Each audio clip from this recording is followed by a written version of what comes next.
ये सीढ़ियाँ पुरानी हो गईं और दरख्स्ता हालत में आ गईं तो लोगों ने इन सीढ़ियों से गुजरना छोड़ दिया।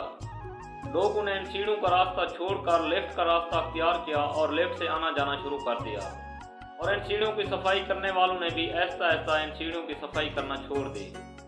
और कुछ दिनों बाद तेज़ हवाओं और तेज़ तूफानों की मेहरबानी से इन सीढ़ियों पर जगह जगह मिट्टी इकट्ठी हो गई और कुछ दिन बाद यहाँ पर बारिश हुई और बारिश के अगले चंद दिन बाद यहाँ पर खूबसूरत फूल हो गए, जैसा कि आप इस वीडियो में देख सकते हैं। तो दोस्तों, ये वीडियो बनाने का या आपको समझाने का मकसद ये है कि अगर मुश्किल वक्त में कोई आपका रिश्तेदार या आपका कोई दोस्त या कोई अजीज़ व अकारिब अगर मुश्किल वक्त में आपका साथ छोड़ जाता है और आप तन्हा रह जाते हैं तो आपने मायूस नहीं रहना, आपने अल्लाह ताला की ज़ात पे भरोसा रखना है। अल्लाह ताला आपको पहले से ज़्यादा मजबूत कर देगा।